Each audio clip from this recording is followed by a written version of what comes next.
And another one to Scott Dann at the weekend, a ruptured testicle, not a injury you come across very often, I wouldn't think, in the physio room. And joining us now from the top website, Physio Room, is Stuart Mills. Good afternoon, Stuart. Good afternoon. Yeah, this, I would imagine, quite a rare one for a footballer, isn't it? Have you come across it before? Yeah, I mean, it's quite interesting with both these injuries. I think the Blackburn physio, David Fairs, said in both cases that he's not come across either injury, the Give injury or Dan's injury throughout his career. He's been a physio for 27 years now, starting off in rugby league and obviously worked for Manchester United as well. I mean, remembering the time of day, the Scott Dann injury is the sort of area where footballers do pick up injuries. It's not unheard of course, but normally contact, not just. Yeah. That's what seems surprising. That's the odd thing, isn't it?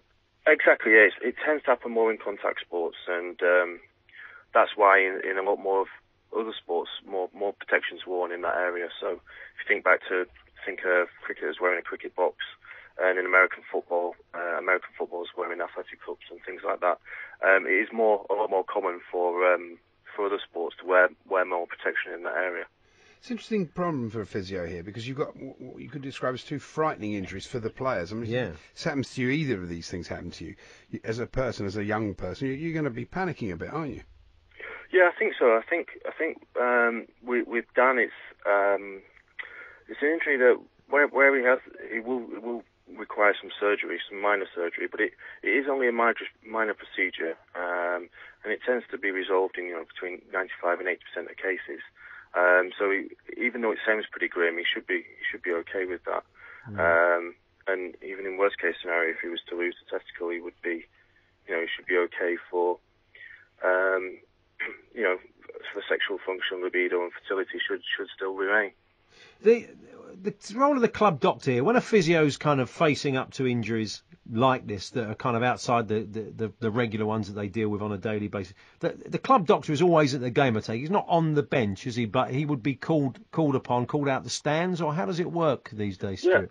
Yeah, I think with Scott Dann, he would have probably gone to hospital straight after the game, and it's worth remembering in terms of how serious this injury is. He actually finished the game, so if he was in excruciating pain, he would have come off the field of play. So it's probably testament to the player.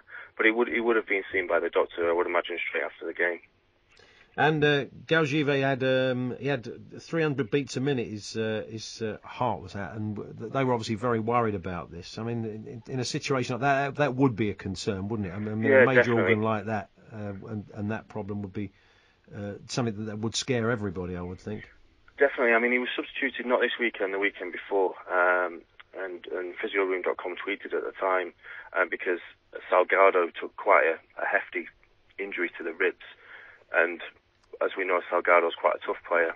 He carried on playing through the rib injury, and it looked nothing at the time. It looked nothing at all for the Give injury. So we commented at the time, he's not made of the same stuff as Salgado, but it was obviously something quite serious, and it was a heart condition that was later revealed that he's had previously in his career.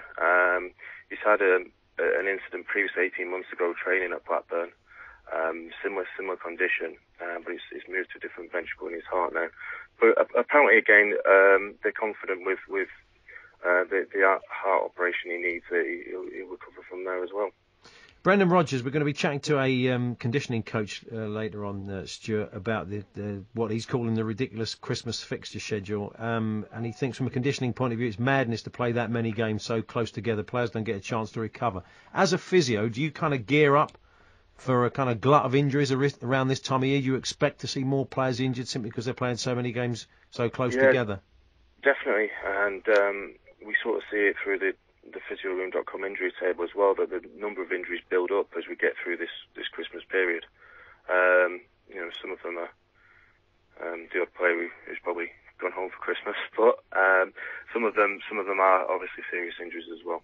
Is there much preventative work you can do? I mean, do you kind of up the amount of massages you do? I mean, what goes on when they're playing 4 games sort of back to back like this? I think there's just as much as period for the player to recover. They won't have as many training sessions in between, and as you say, a lot more sort of ice baths and massage to try and get them ready for the next match. course, the physios have got to work. We'll probably be talking referees later in the week and their Christmases. But the physios have still got to be out there. It's not just the players, is it? They probably aren't around on. They probably get a few hours Christmas afternoon, then they link up with the team as well, don't they? Exactly. And it's a similar sort of lifestyle to the footballers, but not quite as much time off in the summer. Yeah, and money not quite as good. Probably. Cheers, Stuart. Thanks very much. Thanks a lot. Stuart Mills there from PhysioRoom.com.